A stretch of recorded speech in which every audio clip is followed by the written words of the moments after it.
FSU files a petition of writ of certiorari in the North Carolina Supreme Court and their second amended complaint in Leon County, Florida.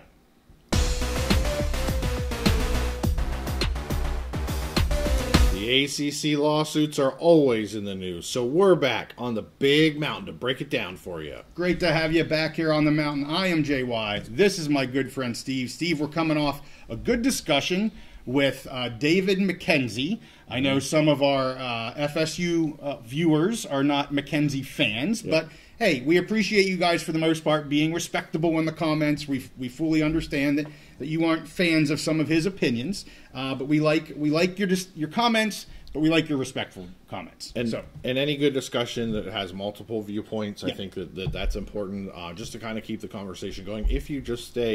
If you only listen to people who agree with you 100% of the time, you're never going to open yourself up to anything. You're just going to get in an echo chamber. So, it was great having him on to provide a different perspective.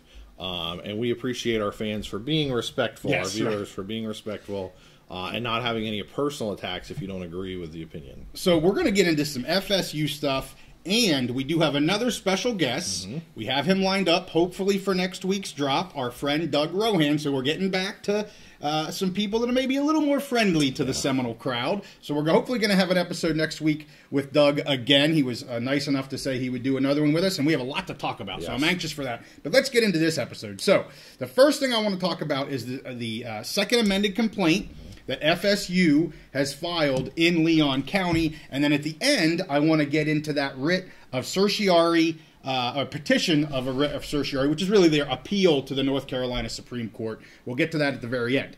So here in their second amended complaint that was filed on Thursday, May 16th, they added much more information about jurisdiction, which is why this whole thing got dismissed with the motion to amend, or the whatever, to be able to amend it by Judge Cooper down there. They actually also added several new counts to this filing, which increased the total number of counts in Leon County to 9. I'm going to focus on a lot of the jurisdictional items that they've added, and my goodness, they beefed it up. They threw all kinds of stuff in this, pictures of stuff. It really went into deep detail on the ACC network. I'll get into why they did some of that. But my goodness, they left no stone unturned, and they made sure Mr. Judge Cooper, or the Honorable Judge Cooper, has everything he needs to understand jurisdiction. And then we'll get into the details about these two new claims. One of them is our friend, I should say your friend, sovereign immunity. So throughout the document, I found it interesting. They called this, they found it interesting a lot. There's certain things I say on our pods that I repeat myself, but I just find it interesting. There's a lot of interesting parts to this case. So they call the North Carolina lawsuit the North Carolina taking case. So they mention that a lot in this filing. And of course, I kind of playing on the words of Judge Cooper. He was very interested in the taking of Florida property. So they have now called this the North Carolina taking case when they refer to the courts up in Mecklenburg, North Carolina. So in the introductory paragraph, FSU they get it right at it, and they're pretty aggressive. And I know we don't like to read things, but I am going to read this because they go right at it in the very first paragraph. It's really the second. The first one is like, hey, we're the plaintiff and they're the defendant. So as you get into the introduction, here's their first paragraph. FSU and the ACC agree this dispute is now very simple. The court need only construe two contract provisions from two separate contracts to resolve it. First, under the grant of rights, whether the media rights to FSU's home games after it leaves the ACC are necessary for the ACC to perform its contractual obligations under the ESPN agreement. Second, under Article 1.4.5 of the ACC Constitution, whether the self-described liquidated damages withdrawal payment of what we know to be about $140 million right now is a penalty. They conclude this by saying, fortunately, The ACC concedes both. Yeah, they agree with us. Not so fast. Not really. But I do find it interesting that they put that in their very first paragraph that, hey, here's the two issues, and the ACC's already told us they're good with them. So it's not that simple. But anyway, they then go on to say that the ACC and FSU missions have diverged over the past decade or so. Because of this divergence, it now leaves FSU with a stark choice to either abandon its hard-won achievements or withdraw. However, in their reality, there is no choice at all.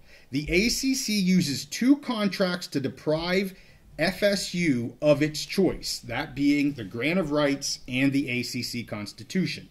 Thus, to protect its achievements, the FSU board now has no choice but to sue the ACC.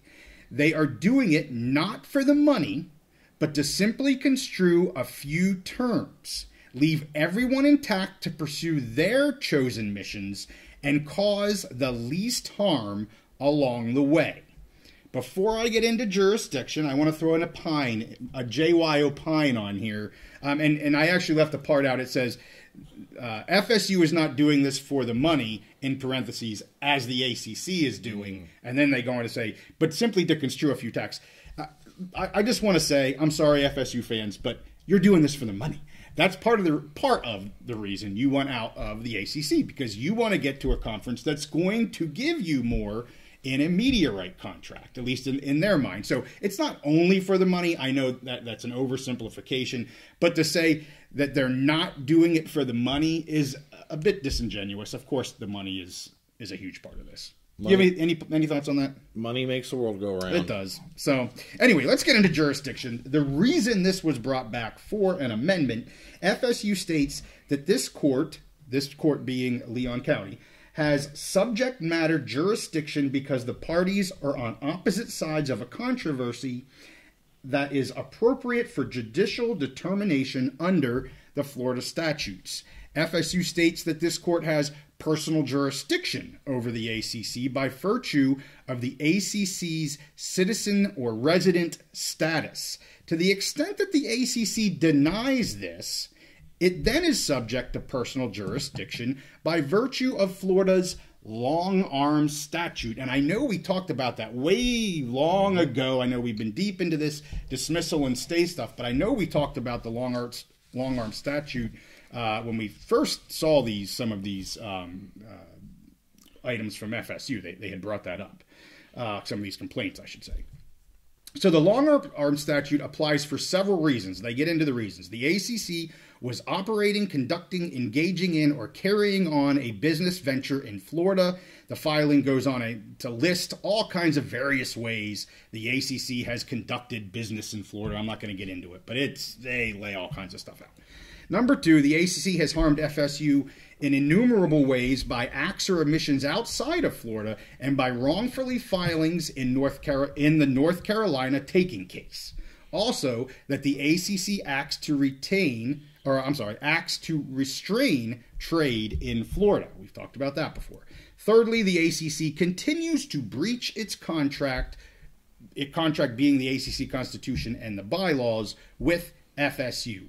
They go on to state that the facts supporting jurisdiction far exceed those that routinely satisfy the minimum contracts test. Lastly here, FSU states that the fact that they are a sovereign Florida entity, and the dispute involves hundreds of millions of dollars of Florida dollars, factors significantly in favor of finding jurisdiction in this case is appropriate. So anything there with jurisdiction, Steve, before I get into some of these new counts? Well, just going back to our very first few episodes when we were reacting to the initial filings, both in Mecklenburg County and in Leon County, we said from the very beginning jurisdiction is going to play a huge part. Yep. That's the first battle in this case, is determining where the battlefield is going to be. And now I think people need to remember and understand when they're making these arguments for jurisdiction, they don't necessarily need to make the argument that this is a better jurisdiction than another jurisdiction. They just have to show that, yes, in fact, you do have jurisdiction here. Right. They don't need to compare it to another court or another jurisdiction so much as for just to convince Judge Cooper that because of these reasons, you have jurisdiction over this case. So, again, just one of the very simple matters of the case of just trying to figure out where this is going to be fought.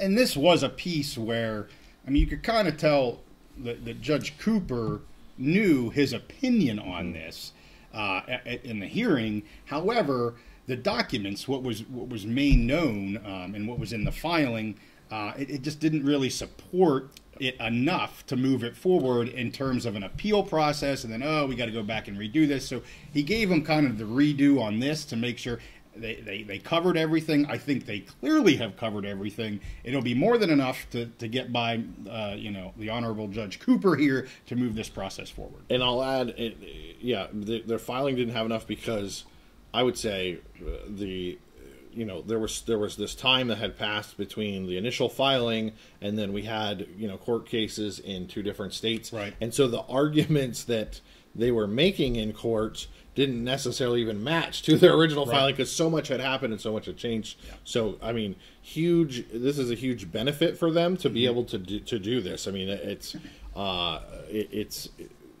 invaluable, I think, that they were able to amend this complaint. No doubt. So the one piece that, we had mentioned and we talked that the Judge Cooper here was really kind of focusing in on. There were several pieces. I talked about the taking of Florida property. Sovereign immunity was another one, and they start. Now, count number 1. It's a new one, but count number 1 now in this amended filing is on sovereign immunity. It's actually titled, "The Grant of Rights Never Transfer..." I'm sorry, that is not right. The sovereign immunity one is count 4. I apologize.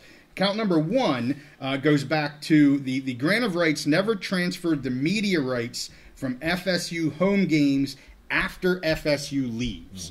So I apologize. We'll get to the sovereign immunity part here in a minute. So the new count 1 has to do with the games post a withdrawal or leaving a conference. So FSU states that the 2016 ESPN agreements has no right whatsoever to broadcast a game once FSU leaves, or the right to broadcast anything once they leave the conference. The media rights to those games are not necessary for the ACC to fulfill its obligation under the 2016 ESPN agreements. This dispute is whether, under the grant of rights, the ACC can take all of FSU's media rights for all of FSU's home games through 2036. They conclude that a real controversy exists that is in need of immediate judicial determination. Just to add here, to be clear, the ACC isn't taking these without consideration, and we heard that a little bit. And I'm not saying it's right or wrong. I'm not being an ACC homer, but I don't think we've ever heard the ACC saying, we're going to keep your media rights and you're not going to get anything for them. That's not where they're at.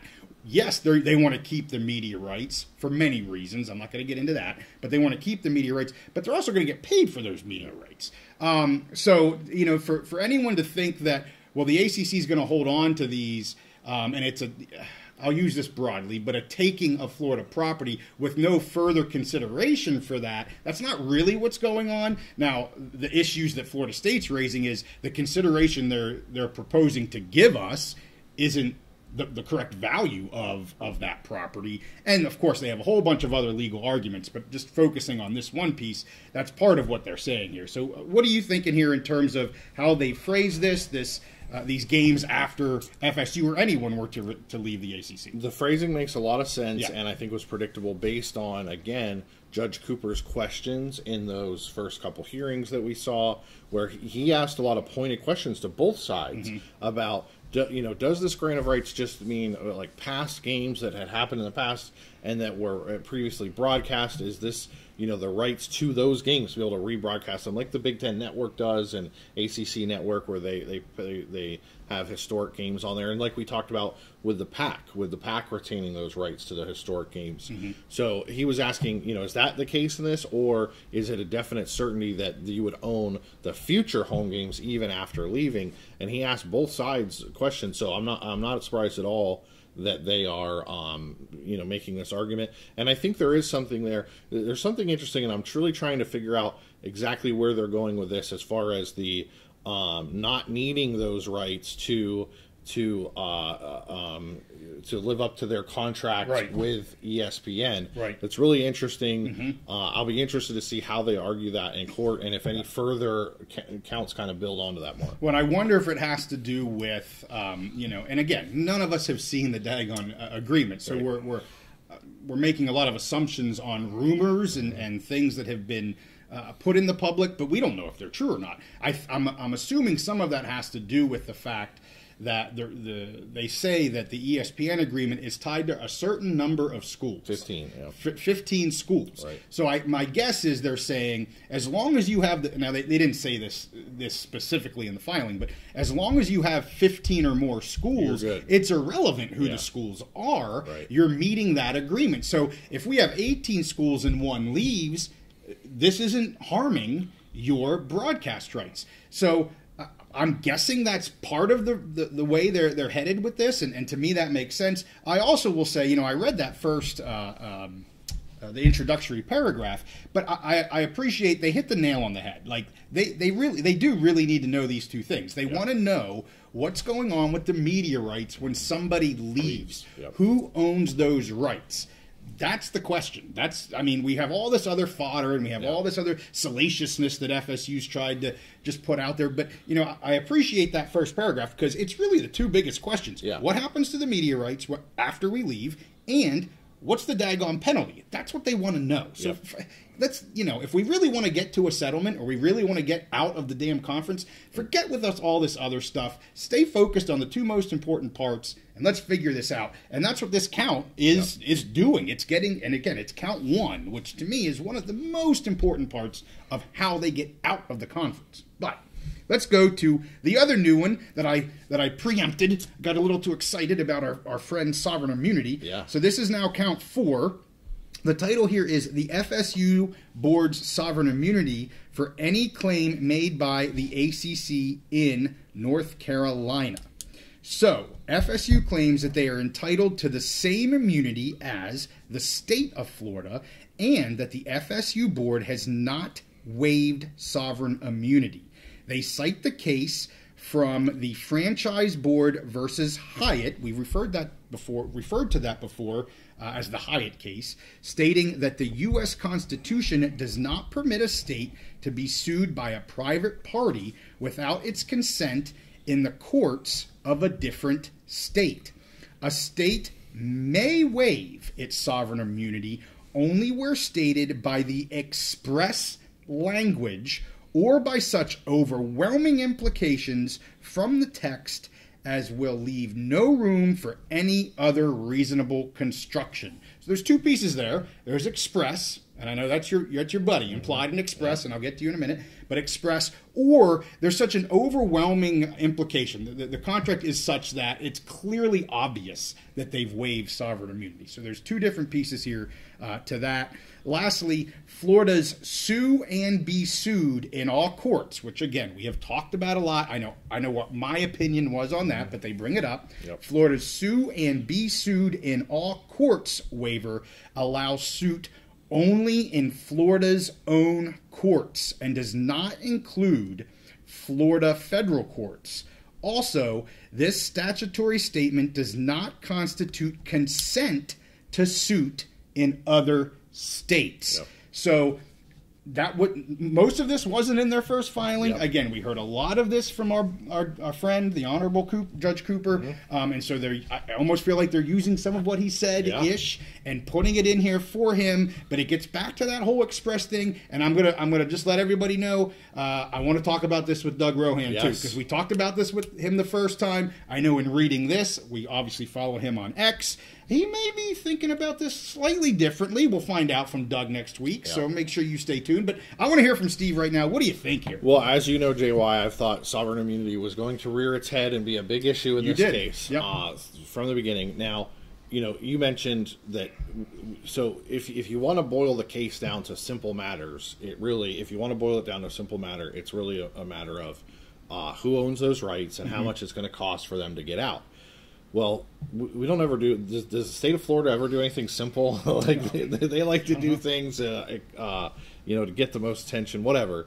But I think the thing that blows this case up and makes it a huge deal, which potentially, going to the U.S. Supreme Court, whatever, the thing that could blow this case up and have major ramifications, not only for Florida State and the ACC, but possibly for the SEC, for the Big Ten, for all the public universities in the state of Florida, and possibly all public universities in the country.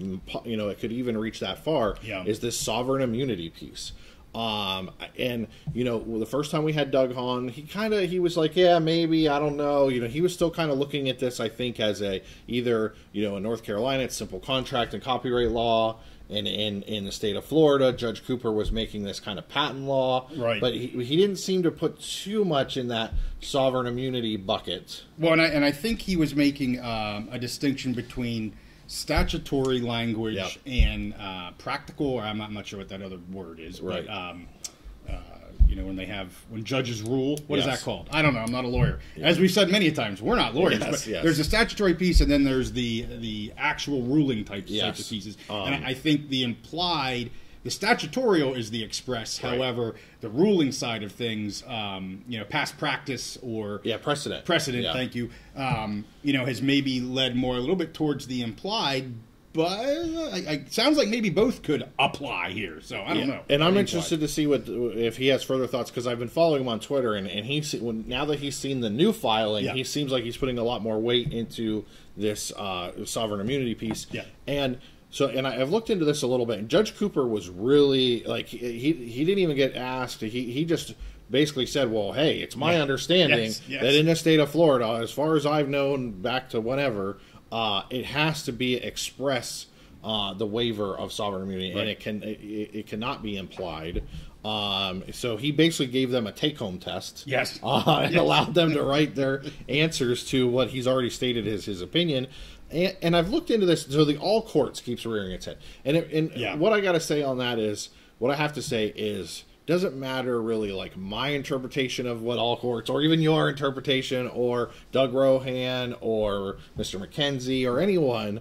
It really matters what, first of all, Judge Cooper, and then the Florida State Supreme Court, and then maybe the other, the national, federal Supreme Court believes. But it sounds like the precedent has been in Florida. When they say all courts, it means all Florida courts, and that does not continue to other state courts or even federal courts that operate in Florida. That's kind of been the precedent there, but we'll see what Judge Cooper says on that.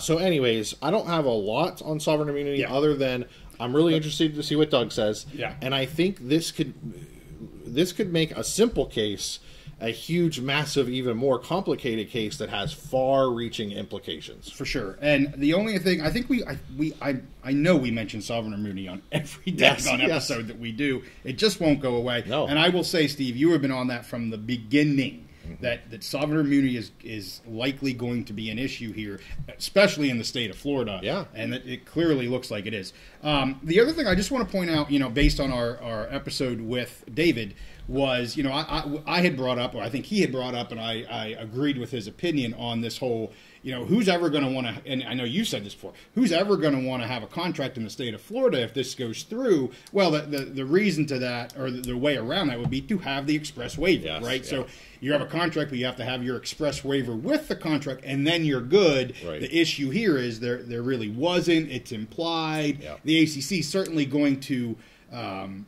try to convince a judge that there was an express waiver. I don't think it'll get to the level that a Florida judge is probably going to agree with, but I don't know. We'll have to wait and see. But yeah, so there's definitely ways you can continue to do that. We just don't have it in this contract. And I think it's, you mentioned about the statutory side of things, and then the case law precedent. Yeah. Well, obviously, so in North Carolina, we've seen that precedent. It's the Farmer versus Troy case. Yep. But again, that was ruled in Florida. I mean, in North Carolina, they, an entity from Alabama came in, established a business, a money-making enterprise, a recruiting enterprise, whatever it was, to raise funds or recruit to Troy.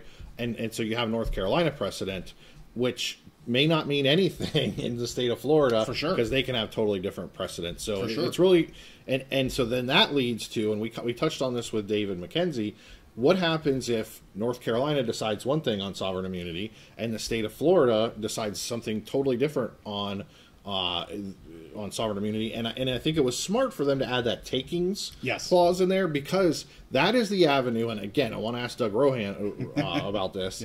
That I think could potentially lead to a federal case going all the way to the U.S. Supreme Court, because you kind of have a state versus state issue. You could. So you mentioned Farmer versus Troy, and that gets us to the last piece we want to talk about, where FSU filed a petition of writ of certiorari, and I did my homework to say that correct. I'm 90% sure I'm saying it correctly. Certiorari, and that was done about 2 days ago. This is seeking a review of Judge Bledsoe's decision in Mecklenburg County, North Carolina, basically the appeal to the North Carolina Supreme Court. The arguments here basically are the same. They just want, obviously, a review of Judge Bledsoe's decision based on the facts. And, of course, sovereign immunity and the Farmer versus Troy case are going to come back there. And, you know, if the NC Supreme Court agrees with Bledsoe, it's moving forward. I mean, it's going to move forward. And, you know, we're betting guys around here. That's what we do. I'm betting that Bledsoe's decision will stand. I think the Supreme Court's going to stay with what he decided based on the facts that he gave. You know, David laid out all the different reasons why he ruled the way he did. So I think we are going to have, as this goes on, two cases going on in two different states at the same time. And we'll see what happens. So we'll see. We'll keep an eye on the Supreme Court there in North Carolina. We don't have any dates on when exactly that's going to be heard, but the petition is now with them. So Supreme Courts don't usually turn things around super fast. But anyway, we'll keep an eye on it. You know what this reminds me of? I have no idea. So JY and I, long-term Hershey Park aficionados. Oh my goodness. Central Pennsylvania, and one of my favorite roller coasters there is the Lightning Racer. Okay, there you go. Yeah, red or green. Yeah, exactly. Light thunder or lightning. Thunder or lightning. That's it. Yeah. And so that's what this is. And I don't know if they're trying to go fast or not, but they're building up that speed. They're chugging up that first hill, and we'll see who's going to win. And that's a good analogy. That's where we are right now. We're still trudging up the frickin' hills right now. So hey, we'll leave it at that. As we said, Doug Rohan, we're hoping to have him on. We're going to hopefully record with him over the weekend. We'll get that out next week as well. Make sure you give this one a like. Subscribe if you like our content. We'll see you guys next time on The Big Mountain. Lightning Racer!